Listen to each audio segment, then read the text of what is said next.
Vous informer, c'est notre devoir, mesdames et messieurs. Bonsoir et bienvenue dans cette grande édition du journal Place au sommaire. Le secrétaire général adjoint des Nations Unies en charge des opérations de maintien de la paix, Jean-Pierre Lacroix, en mission officielle en République démocratique du Congo, a échangé avec le président de l'Assemblée nationale, le professeur Vital Kamerhe. Le président de la République, Félix-Antoine Tshisekedi Tshilombo, a visité l'école Kamina à Yolo Nord dans la commune de Kalamou et celle du Kanchachi dans la commune de Ngaliema pour réaffirmer la réalité de la gratuité de l'enseignement. Désormais, marathon international à Kinshasa. La première édition aura lieu le 30 juin 2025. Sur ce, les organisateurs sollicitent la bénédiction et l'accompagnement du ministre des Sports et Loisirs, Didier Boudimbu. Encore une fois de plus, bonsoir. Le président de la République, Félix-Antoine Tshisekedi Tshilombo, a reçu Adama Bitoko, président de l'Assemblée nationale de la Côte d'Ivoire, accompagné de son homologue Vital Kamerhe à la Cité de l'Union africaine. Le lundi 16 septembre 2024 a été invité à la cérémonie de la rentrée parlementaire de la Chambre basse du Parlement congolais, Joël Ochudima. Alors, le champion d'Afrique, comment ça va?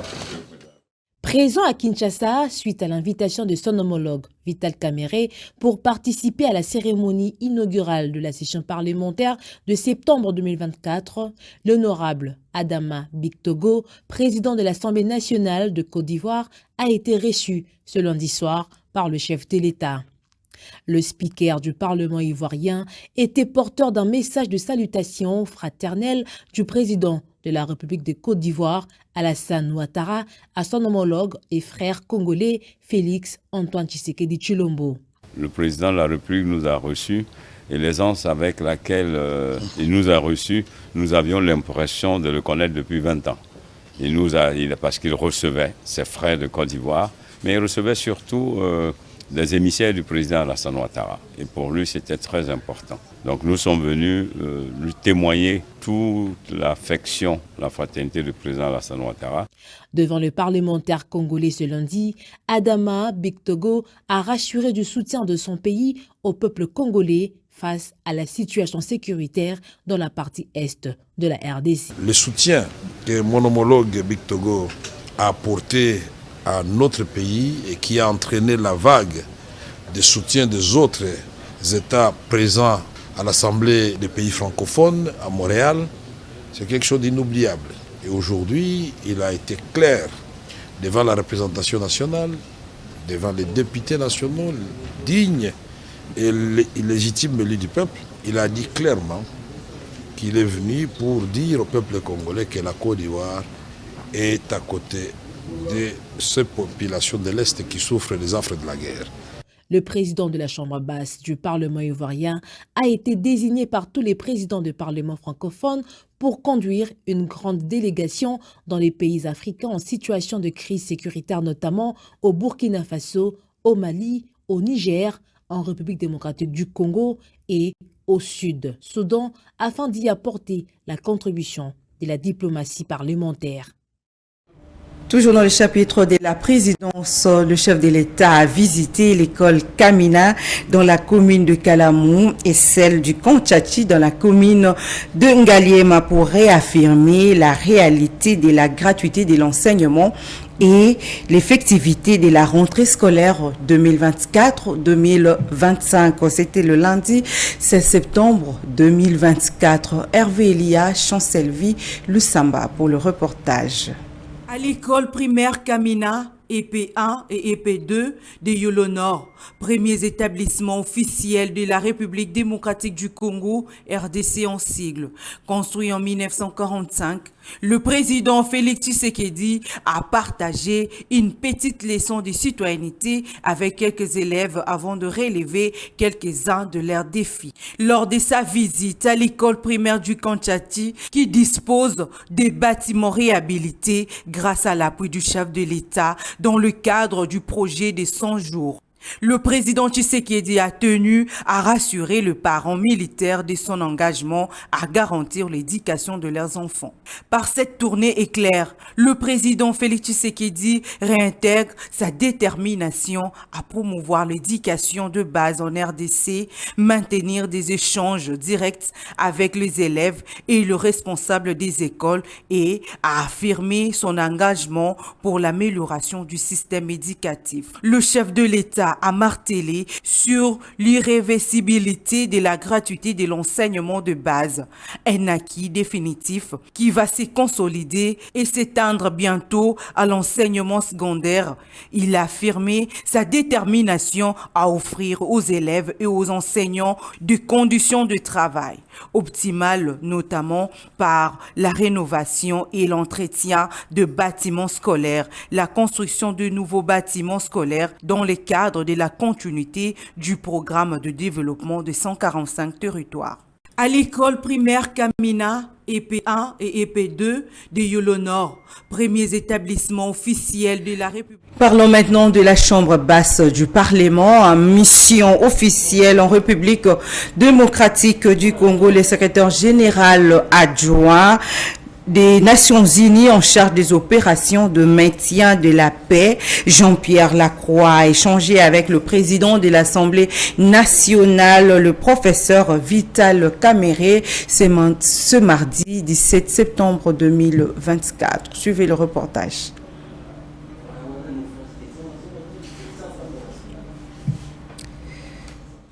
Le président Vital Kamerhe a été clair dans le sens que le pays est agressé. Il faut la mise en commun d'idées entre les acteurs politiques. Nous, comme institution Parlement, nous avons l'obligation également d'accompagner le gouvernement qui est en train de mettre en exergue la vision de son Excellence Monsieur le Président de la République afin de mettre fin à cette guerre.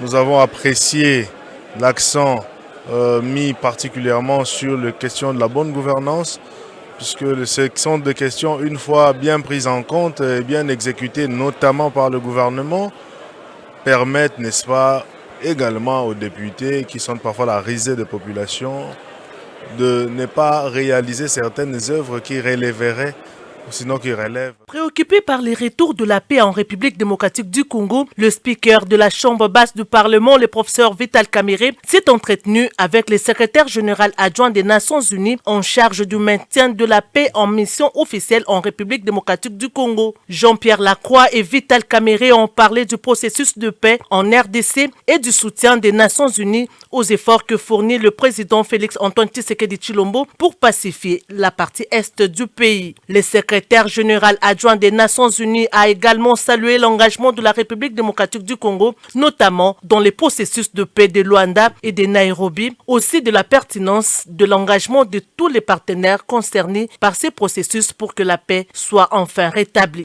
Il a par ailleurs rappelé au président de l'Assemblée nationale que le rôle que les Nations Unies attendent du Parlement congolais est celui de s'investir dans le renforcement de l'appareil sécuritaire congolais et de soutenir toutes les résolutions prises dans le cadre de la recherche de la paix en République démocratique du Congo. Il y a des centaines de milliers de personnes qui sont protégées par les Nations Unies, la MONUSCO, les agences humanitaires, les ONG. Et ces populations, elles ont besoin, et elles le disent d'ailleurs, d'un soutien continu. En même temps, évidemment, le renforcement de la présence de l'État congolais, et c'est évidemment notre objectif, qui va de pair, qui est complémentaire avec la poursuite des efforts de paix. Nous sommes très engagés dans ce domaine, je l'ai dit, à la fois les soutiens politiques aux efforts, notamment le processus de Luanda, les efforts sous les auspices de la médiation angolaise.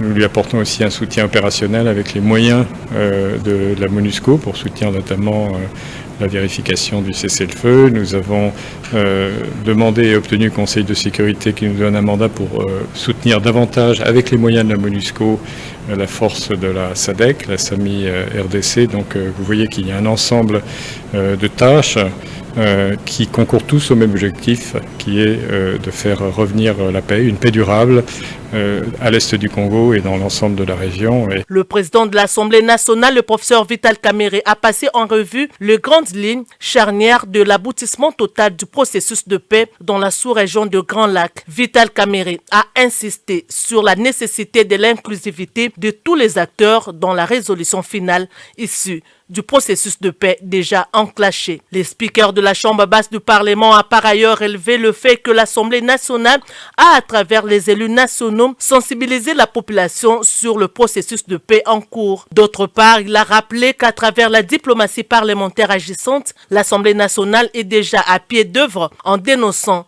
cette guerre injuste imposée par le Rwanda et en invitant tous partenaires internationaux à s'impliquer dans la recherche de la paix en République démocratique du Excusez-nous pour le problème technique. Toujours, nous parlons de l'Assemblée nationale après le discours de la session ordinaire de septembre 2024 que le président Vital Kamerhe a prononcé à la plénière. Quelques élus du peuple ont réagi par rapport à ça. Le président Vital Kamerhe a été clair dans le sens que le pays est agressé. Il faut la mise en commun d'idées entre les acteurs politiques. Nous, comme institution Parlement, nous avons l'obligation également d'accompagner le gouvernement qui est en train de mettre en exergue la vision de son Excellence Monsieur le Président de la République afin de mettre fin à cette guerre. Nous avons apprécié l'accent mis particulièrement sur les questions de la bonne gouvernance, puisque ce sont des questions, une fois bien prises en compte et bien exécutées, notamment par le gouvernement, permettent, n'est-ce pas, également aux députés qui sont parfois la risée des populations de ne pas réaliser certaines œuvres qui relèveraient, sinon qui relèvent carrément, n'est-ce pas, du gouvernement. Vous savez que le contrôle parlementaire fait que les députés jouent réellement son rôle, que les députés soient respectés. S'il n'y a pas de contrôle parlementaire, le rôle du député national n'existe pas. Nous voulons que demain ou après-demain, comme ça se passe en France, chaque mercredi, les membres du gouvernement défilent à l'Assemblée nationale pour répondre aux préoccupations de la population. Le président, l'honorable Vital Kamerhe, a brossé l'état des lieux de la nation. Il nous a donné quelques devoirs et nous avons suivi avec passion comment il explique et il maîtrise la situation que traverse notre pays et quelques pistes de solutions étaient soulevées. Et nous, de notre côté, comme parlementaires, nous revenons de la base, où nous avons eu à passer nos vacances parlementaires. Nous avons ramené quelques desiderata de la population et que nous allons présenter sous forme de rapport parlementaire de vacances. Et donc, nous sommes confiants que les choses vont évoluer. Moi, je suis élu de Kinshasa. Nous avons des problèmes de praticabilité routière et puis nous avons aussi des problèmes d'insécurité, surtout, insécurité grandissante au niveau de la ville de Kinshasa. Et on a aussi des problèmes d'embouteillage, d'électricité. Il y a pas mal de problèmes qui gangrènent la ville de Kinshasa. Et je pense que nous allons tabler sur ça. On fera pression au gouvernement pour que la population quinoise et la population de la RDC en général puissent se retrouver. Nous avons salué le fait pour l'honorable président de prendre en compte les rapports de vacances parlementaires et de promettre leur débat en plénière. Nous avons apprécié le fait pour le bureau, au travers du président, de brosser et de rappeler, n'est-ce pas, au travers d'une diplomatie parlementaire, la nécessité d'agir en faveur de la paix dans notre pays, particulièrement à sa partie est, mais aussi à l'ouest, au portillon de notre ville, la capitale Kinshasa. La chef du gouvernement, Judith Suminwa-Tuluka, ensemble avec ses ministres, ont déposé le projet de loi finance 2025. Ils ont augmenté de près de 14% au niveau des investissements ainsi qu'augmentation des 13% de ressources allouées et à l'agriculture. Yannick Kabamba, Hervé Elia pour le compte de Media Business Télévision. Ce jour, je viens de déposer 3 documents importants. Il s'agit du projet de loi de reddition de comptes pour 2023. Nous avons aussi déposé un projet de loi de finances rectificative pour l'exercice 2024. Le troisième document qu'on a déposé, comme vous l'avez dit, c'est le projet de loi de finances pour l'exercice 2025. Ce projet de loi, aujourd'hui, il est à hauteur de 49 847 milliards de francs congolais et ça nous donne une augmentation de 21% par rapport à la loi des finances 2024, la loi initiale telle qu'elle existe encore actuellement avant la rectification. Et essentiellement, nous avons tenu compte de l'évolution d'un point de vue économique, tenant compte des chocs externes qui nous impactent à travers la guerre en Ukraine, la guerre au Moyen-Orient, mais aussi au niveau des chocs internes, avec notamment la guerre à l'Est, injustement imposée. Mais il a fallu aussi tenir compte d'un certain nombre de réformes qui vont nous permettre de continuer à stabiliser le franc congolais et probablement à terme, on l'espère, aller vers une baisse du taux de change pour améliorer le pouvoir d'achat des ménages congolais. Il était important aussi de mettre un accent sur les investissements. Et donc on a une augmentation au niveau des investissements de plus ou moins 14%, ainsi qu'une augmentation des ressources allouées à l'agriculture, 13% pour l'agriculture. Et nous avons mis l'accent, en continuant les réformes, sur la gratuité de l'enseignement, en mettant l'accent sur un peu plus de qualité à ce niveau-là, ce qui veut dire aussi une amélioration au fur et à mesure des rémunérations au niveau des enseignants, mais aussi pour l'ensemble de la fonction publique, ainsi que de poursuivre le travail au niveau du PDL de 145 territoires et de manière générale mettre l'accent sur le développement rural et particulièrement un accent sur les infrastructures routières, les routes nationales, interprovinciales, les routes de desserte agricole, les voies fluviales. Nous continuons à travailler sur des projets importants comme du port en eau profonde de Banana. Il y a des discussions en cours par rapport au Grand Inga, mais nous continuons aussi à travailler sur un certain nombre de projets pour l'électrification au milieu rural.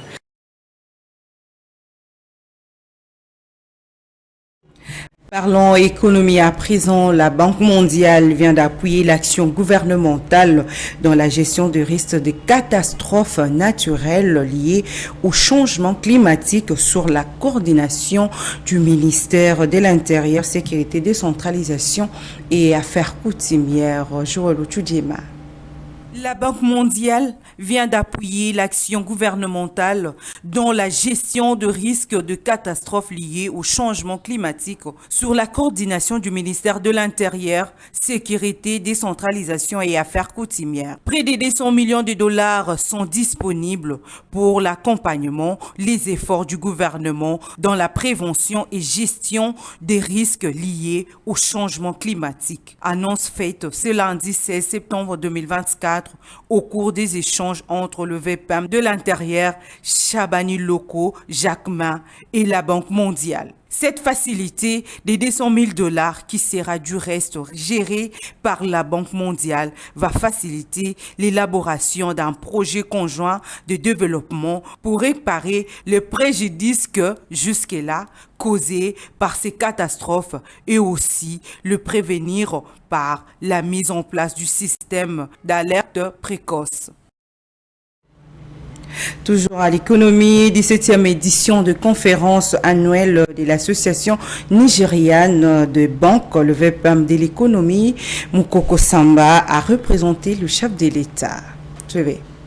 Dans son grand oral à la cérémonie d'ouverture de la 17e conférence de l'Association nigériane de banques et portant les messages de Félix Tshisekedi aux banquiers nigérians, Daniel Moukoko Samba a insisté sur la nécessité d'accroître le lien de coopération économique entre la RDC et le Nigeria. Au-delà de sa participation à ces sommets des banquiers nigérians, Daniel Moukoko Samba a échangé avec plusieurs personnalités influentes de l'économie nigériane et d'ailleurs. Son premier tête-à-tête à Abuja c'est avec son collègue nigérien du budget et de la planification économique. En RDC, le Nigeria détient au moins 5 banques privées, modèle africain pour avoir réussi son inclusion financière. Daniel Mukoko Samba va imprimer les méthodes nigériennes en RDC pour rendre l'économie congolaise efficace et compétitive. Le Nigeria a réalisé de très grands progrès, pas seulement dans le développement de son secteur financier,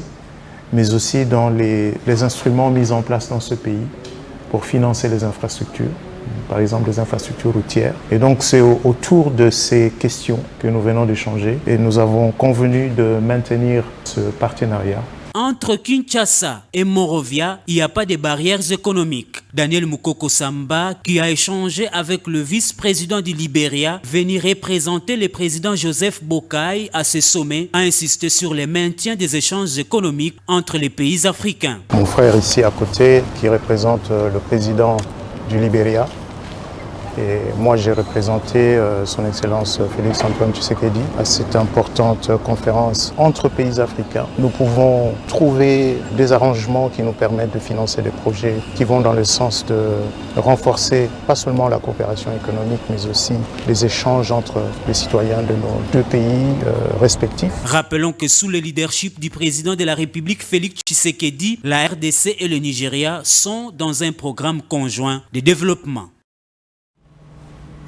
8e édition Expo Béton à quelques jours de l'ouverture des travaux du Grand Salon à Matadi. Le chef-lieu du Congo central, le gouverneur de la province, Grace Bilolo, a échangé avec Jean Babanissa, l'un des organisateurs de cette activité. Suivez.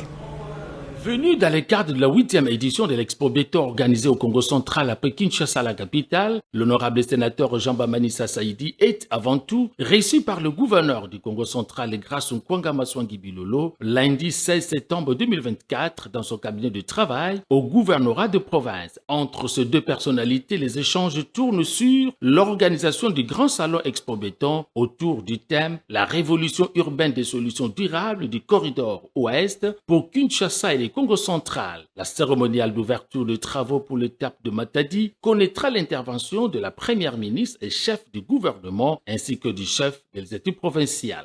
Après le lancement à Kinshasa par son Excellence Monsieur le Président de la République, nous aurons l'occasion ici à Matadi de recevoir son Excellence Madame Judith Suminwa qui est la première ministre.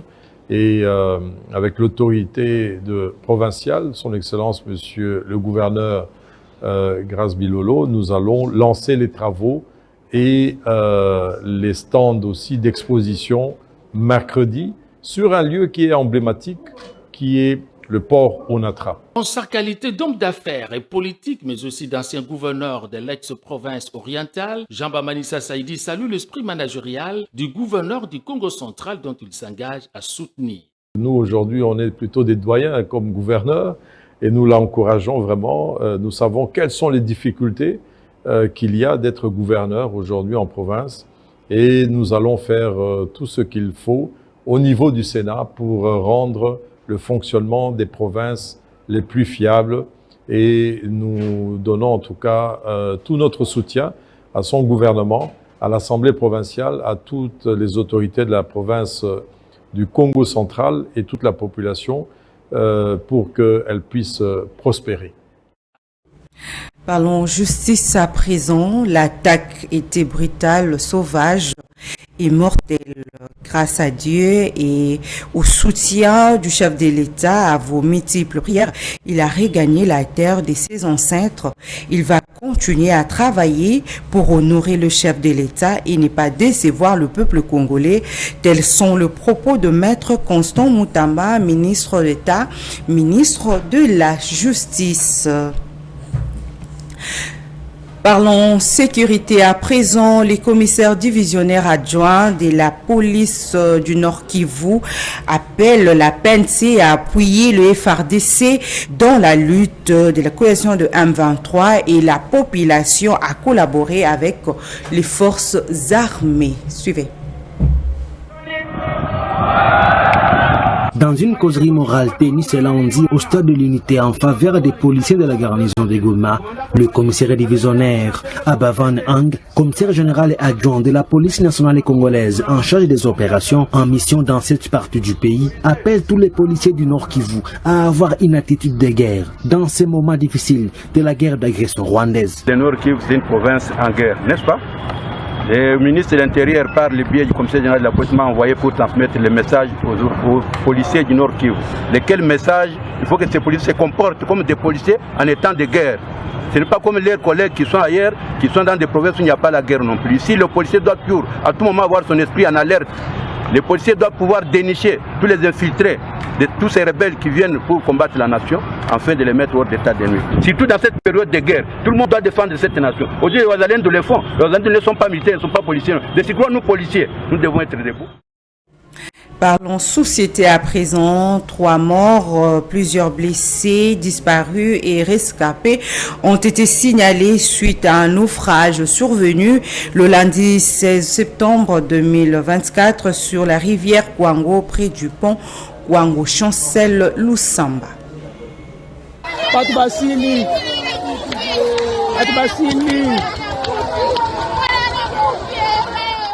Au moins 3 morts, plusieurs disparus et 2 rescapés ont été signalés suite à un naufrage survenu ce lundi 16 septembre sur la rivière Kwango.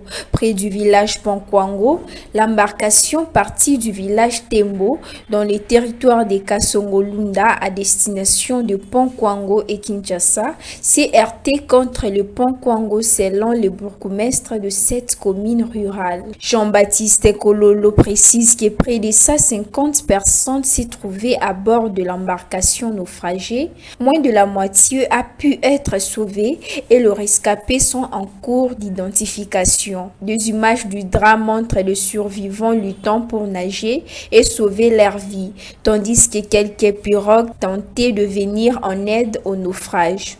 Le balnéaire se heurtait contre le pont, causant 3 morts pour l'instant. Il y a 2 rescapés que nous avons évacués. Ils sont actuellement à l'hôpital avec 2 autres personnes qui sont malades. Depuis, selon les estimations, il y avait environ 150 passagers, mais ceux qui ont survécu ne dépassent pas les 100. Les autres sont encore sous l'eau, a déclaré le bourgmestre de la commune rurale de Pont Kwango, Jean-Baptiste Kololo. Parlons sport à présent, désormais marathon international à Kinshasa. La première édition aura lieu le 30 juin 2025 sur les différentes distances. La présentation officielle se fera le 30 septembre 2024 et les organisateurs sollicitent la bénédiction et l'accompagnement du ministre du Sport et Loisirs Didier Boudimbo. Suivez le reportage de Meshak Mukendi. J'ai eu l'insigne honneur d'être reçu par le ministre des Sports et des Loisirs pour lui remettre aujourd'hui officiellement l'invitation pour le lancement de la première édition du marathon international de Kinshasa qui va avoir lieu le 30 juin 2025, une date très importante pour les Congolaises et pour les Congolais. Et donc voilà, on a fait le point sur le dossier, les attentes qui sont les siennes. On a parlé aussi du circuit que nous allions emprunter. Nous sommes à pied d'œuvre pour que le 30 septembre, lors de la conférence de presse, nous puissions présenter cette initiative de faire de Kinshasa une capitale du sport africain. Telle est sa volonté.